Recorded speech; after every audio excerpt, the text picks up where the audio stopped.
Oh, hey guys, what it is your girl Cadillac. Yes, I'm Cadillac Dixon. I am the Draw My Life prison wife. I'm the legally blind artist that is rapping and painting for justice, hoping to see justice before all fades to black. Yes, it's your girl Cadillac. Anyways, I am here today. Hold on, let me get this started because I don't want this to time out. Okay, sorry about that, guys. My laptop will keep timing out, so I don't want that. So I had to get the picture of Rajiva the ruler on my phone. This is gonna be session 3 of drawing her. Session 2 I did at 4 a.m. this morning. It is now 1 p.m. Okay, so we're gonna finish her. Ooh, am I ashy? This is so ridiculous. I stay ashy, so y'all please, I got dry skin. I know people be critical or whatever, but cut me a little bit of slack. It's your girl Cadillac. Just cut me a little bit of slack because I don't know, I'm here to draw for you guys. I'm not here to do the most. And I just put lotion on my skin and it's cool out here, and now I'm ashy again, girl. Okay, so what it is, you guys, I am Cadillac Dixon. I'm the Draw My Life prison wife. I'm the legally blind artist that is rapping and painting for justice, hoping to see justice before all fades to black. Yes, it's your girl Cadillac. So anyways, today is the 27th, guys. 27th of January just about almost gone. Maybe I can tilt it so you can see me drawing. I don't know what you can see because I can't see myself because I'm not using a front face camera, but I'll lift it up every now and then so that you can see it. But yeah, I finished doing Miss Money's hair and it was almost 3 a.m. this morning. I felt bad because I know she had to go to school. I mean, not school, to work in the morning. And I know that she's struggling because, you know, she's doing school. She just started school back. She has a scholarship, so she also has to volunteer. She works full time during the day, and she also has Miss Princess who tries to keep her up all night. So I'm seeing my daughter basically in the same pattern that I lived in, which you can do it for a little while until one day you just crash and burn. So I don't want my daughter to crash and burn, so I want her off of this, you know, workshop and just struggle. It's good to struggle sometimes, and because it teaches you to appreciate when you have something good. It teaches you to you know, when you get somewhere, you're gonna appreciate it that much more because you know how freaking hard it was to get to where you needed to be. You know what I mean? But you don't want to struggle your whole life, and that's where I'm looking at. I done struggled my whole life, and girl, for what? Because I'm still broke. Like, I still have to struggle. So I'm like, if I struggle this long and ain't got nowhere, what's gonna happen in 10 years when I struggle till I'm 50 something? And then 20 years when I struggle till I'm 60 something. Like, girl, is it even worth it? At this point, it's not. It's really because those things don't get you out of, they don't get you stable, and they don't really get you out of debt. It's other things that get you out of debt, and it's not really working 9 to 5s unless you want to work a 9 to 5 and then a 5 to 9 and then a 9 to 7 a.m. If you want to do that, then it can help. So I did the eyebrows there. But yeah, but you know they got it rigged up like this to keep us working all the time, so that one, we can be, you know, distracted with everything going on in life, and then two, so that they can get the most out of each person. A person born is like an employee. You're born as an employee. They basically should give you your they do give you your social when you're born, girl. But they basically should give you an employee ID then too. Because congratulations, another worker in this country is born. But yeah, so first I wanted to clear up something. Last night when I was working on Rajiva the ruler's, working on her project Reach the World drawing, I was basically like reviewing one of her videos that really touched me, And I made a mistake, which I didn't realize I made that mistake until I watched it back. And then I had a viewer that, caught it as well. So in the video that I was watching from her, where it says an officer, former officer, arrested, or something like that, from paralyzing an inmate, aka incarcerated citizens. They're still citizens, though they are incarcerated. They've just been relocated, but they're still U.S. citizens, to be honest. They use them for other reasons, so they don't take their citizenship then. Like, they use them when they're counting the people, the population in the city. They use the correctional, the inmates, incarcerated citizens, they use them to get resources. But I don't think they see any of those resources. So they want them to be citizens at certain times when they want them to be citizens. Other times they want to say, no, you're just an inmate. But we take notice that they're citizens. That's the I. Okay, so in that video, I had said that the guy got 25 years. And I had said, dang, that always makes me feel salty, to be honest with you, because my husband Marcello got 40 years. Nobody was shot, killed, hurt. Nobody injured in any way. They had no weapon that they charged him with. They had no fingerprints, no DNA, nothing, no type of evidence, no other eyewitnesses except for the guys that said Marcello took $60 from them. They said that they quickly sobered up, was able to ID Marcello. They also wanted nothing to do with this case, so they ran away to two separate cities in a whole different state out of Florida. They tried to hide. They were subpoenaed 5 different times. Or was it 4 times each? I can't remember if it was 4 or 5 times each, but it was several times, and they were ignored and returned back to the courts until Marcello's own public defender said, hey, I got this one last shot to get them there. So he asked the judge for money to go out of town. He said to work on the case, but yet it wasn't to work on the case. It was to subpoena the two in person to the state that they ran off to, so that they would have no choice but to show up in court. When they did show up in court, they had 2 separate stories. Like, girl, how can 2 separate stories be the truth? Except for, I guess, in Spider-Verse, there's 2 different realities or whatever. But all that said, no evidence, no nothing, and they still give Marcello 40 years. And this guy, this I'm sorry, my hands are hurting. Carpal tunnel, y'all know I just did money here, so my hand's gonna hurt for a minute. Like nerve pain, it's gonna feel that for a minute until they, I guess, get back to normal from twisting here and stuff. So I have to let them, get the blood back every so often. But all of that, and the man only gets 25 years. And then I realized, and she also brought it to, I believe her name is pronounced Miss Neek. I know who she is, but I can't remember her screen name exactly. I believe it's Miss Neek, but she was saying that he got the 25 years basically for the girls, and that is true. That was the only thing that he was charged with. He wasn't charged for the paralyzing of the incarcerated citizen. So I had to make that correction to that video in the first one, because I don't know, I just got too emotionally invested and carried away with that. That story is so sad. Like, there's no way to hardly even listen to that. And if you see the video, like, the lady is bedridden now, and I already know how hard it is when someone is bedridden. Y'all know my sister that passed away last year.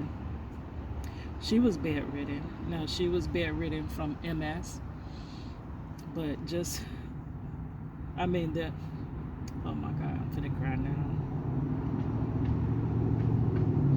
But like they say, she's in a better place now.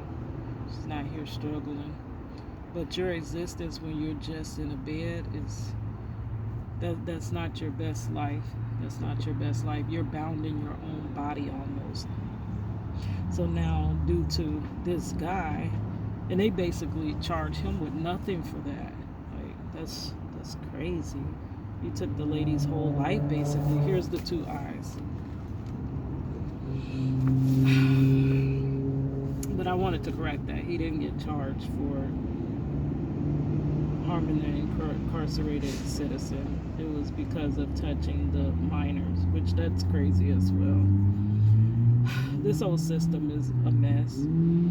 This whole system is a mess. And then I guess that segues back into another video that I did yesterday, basically talking about how Ron DeSantis, our governor, wants to take critical race theory out. And the part where I ran out of time, the part that I ran out of time when I was talking about it was when I was saying that basically mass incarceration is now the legalized, I don't even know if I could say it, so I'll just say labory, with the S in the front. It's that, but it's now legalized. See, they never actually got rid of labory. They never got rid of it. What they did was they made it legalized, that the only way that we can enslave you is if you commit a crime. That's when it became all that they had to make everything a crime, and they had to induce crime rates. There's a lot of ways to induce crime rates. Just this stuff going on right now in society, where folks can't find no place to live and stuff like that. You don't think that's going to induce crime rates? That's probably the first thing it's going to do, because people are going to survive no matter what. People are going to find a way. When you have a child and you got to feed that child, and you don't know how you're going to feed them, you have to clothe them, you don't know how you're going to find a place to stay. That's what the normal human nature is going to do. So this is going to induce crime, to be honest with you. I would wish it wouldn't, but that's what it's going to do. And all these people that basically have been incarcerated, human life put on shelf. You've been basically incarcerated, not rehabilitated, because Florida does not rehabilitate. They incarcerate. They believe in incarceration over rehabilitation, over prevention, because we can prevent a lot of this. Like I told you, they basically in the third grade are deciding who most likely going to need a prison bed and who's going to need a scholarship. Like, how are you predestining a third grader to be in prison? But their predictions a lot of times do be right. So actually we have free will and choice to not end up in those statistics, and that is what we should do tooth and nail. That's what we should be fighting for, our kids to not end up. I hope this bird, oh, that's a different bird. It was a black bird. Don't come over here. Black bird creeping up on me. It was around here. Go. Don't come over here. I ain't got nothing for you. Not right now. But, dang, I forgot what I was going to say. That bird got me distracted, girl. I only got a one-track mind. I think that shows signs of ADHD anyway. I have no attention span, to be honest. So when I'm doing something, if it takes too long, or if I get sidetracked, I completely forget what the heck I'm doing.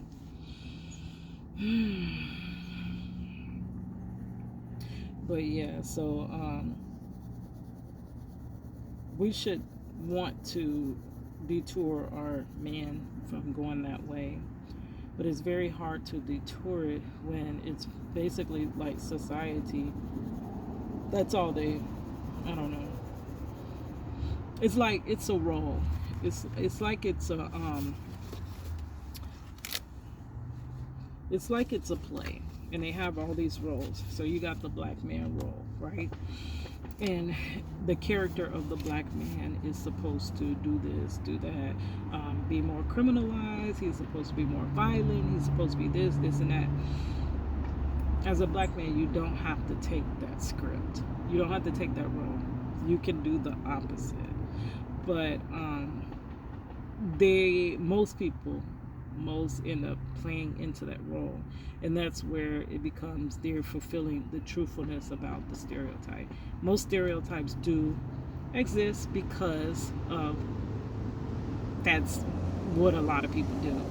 But still, don't paint everybody with the same paintbrush. Not everybody. Until everybody fulfills that statistic really has no relevance. It's just there to tell you, hey, stay away from that statistic. They already got a plan for you, girl. Do your plan B. Boy, do your plan B, C, D. Don't do their plan A. Don't end up where they predestine you to be. Hold on, I gotta move my picture so I can see it again. Okay, sorry about that, guys. How long I got left? Oh, I got some time. We only halfway in, but I think these hands about to go in the bed.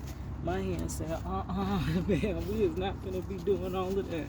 But anyways, so I barely got sleep. I went to sleep about 4 a.m. because I was working on part 2, which I will link in the description box, part 1 and part 2 of drawing Miss Rajiva the Ruler, and then also some other YouTubers that inspire me.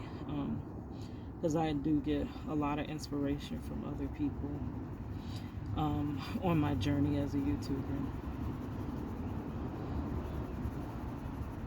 But back to that, taking out critical race theory, I was saying that incarceration, mass incarceration, is the new slavery with the S in the front. It's the new way. It's the way, not really new, but this is the way since slavery was abolished that they've been using it. So except for in the commission of a crime, once a man or a woman or whatever gets a criminal record, then it is legal to enslave them. And that's where they're using that loophole to continue it. That's when you're getting basically the free labor. That's where you're getting all of this money for these bodies being warehoused. I do have a video saying how Florida DOC was gonna have to close at least 4 prisons because it's too overpopulated. You can't. It's too many people in, and they don't have anybody. They don't have enough guards. They can't keep enough guards to watch their hoard. I liken that to being a hoarder's house. You don't have enough spots to hoard your hoard, and you don't have enough, to look over it because you want to guard your hoard, right? And then also there's nowhere, like a hoarder can't buy new stuff. You can't buy new furniture or things because you have too much stuff. And like Florida DOC has too many people incarcerated. You already know Florida got rid of parole back in, I believe, the late 80s to 90s. So there is nobody the only people that fall under parole is like people that were convicted prior to that. And it's not a lot of them that are getting freed from it. They're not really letting you go like that. People are aging out like a prison, and they're not really aging out, but they're no longer healthy. They're senior citizens in Florida. You still have to take care of them. They're still incarcerated. It's more, they couldn't reoffend if they wanted to, but yet they're keeping them incarcerated. Then we also have the fact that Florida, unlike other states, which we were fighting for that could be a way to alleviate all the people in prison to go down to 65%, like just about almost every other state in the United States, except for just a handful that have 85%, go down to 65%. Do you know how many people already have had time served under that? But they don't want to do that. They don't want to do basically anything. Their answer was to build a big, huge multiplex prison, huge, that can accommodate a whole bunch of incarcerated citizens and be ran off of less staff. I'm sure less staff means less programs, less this, less that, more lockdown all the time, which people don't care. But the thing is, these people come back to your communities. That's where you care. and they come back and they're not rehabilitated. They're coming back committing crimes. And what do you do then? Just reincarcerate it. So it's the cycle just going, reincarcerate them. So it's just the cycle going around over and over and over. It's hurting all of us, but yeah, they want one to be against the other. You're committing all these crimes and it's hurting our community, but you just not being mindful of what's happening is hurting your community as well. You know what I'm saying? So critical race theory is gonna allow people to look into, hey, these are the things that's happening in our society, and why are they happening? What stemmed this? What caused this? What caused the lack of black men in the household? What caused that? It's something that caused that. Did just all black men decide, hey, I don't want to be a part of my families. I want to make families and create them, but I don't want to be a part. Like, where is this coming from? What did the over substance use of substances and the bartering of substances, I'll just say that, where did that come from? Like, why was that so prevalent in our communities? Was it a lot of the pain that we came through? Was it a lot of going to these wars and coming back and not being taken care of like we were supposed to? What was it that kept us always, you know what I mean? One thing always leads back to another. So you can't just look at a problem and then say, yep, this is the problem and this is how we solve it. What's the underlying problem? What's the problem beneath that? What caused that? Was there any contributing factors? So if you ever want to fix it, you can't fix it at the surface level. You can't just say a surface level fixing of criminal activity in the communities is to just lock more people up. That's surface level. But you're never going to get to the problem by just locking people up. You have got to prevent. Prevention is your best. That's just like, don't we try to prevent half of these health, sicknesses and stuff like that? That is much better than trying to treat it. And then overall, a lot of times we don't really just try to treat it. We try to give a pain management to reduce the pain and act like we don't see the problem there and stuff like that. Or, you know what I mean? We just want to cover it up like a Band-Aid. That's what it is. It's a Band-Aid situation. But it's something deeper. It's a deeper problem. And that deeper problem can never be addressed unless you find out what the deeper problem is and you treat that. So, education, I believe. I'm not the smartest woman in the world. I've learned a lot from experience, but I believe if we did more in our educating our younger generation, aka this critical race theory, number one, it could teach us to be prideful about who we are and where we come from, and who would we be letting down if we continue this cycle.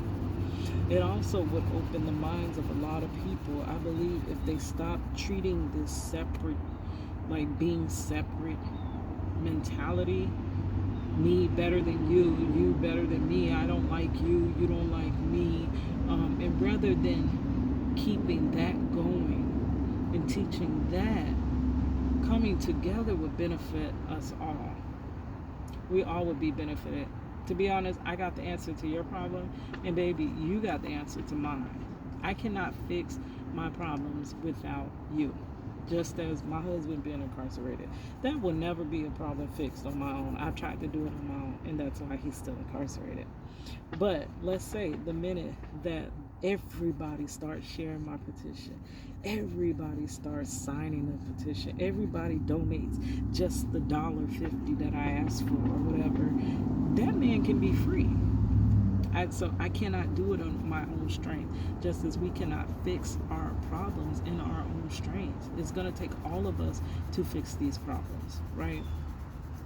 So teaching that would show prior generations of, hey, this is why this happened.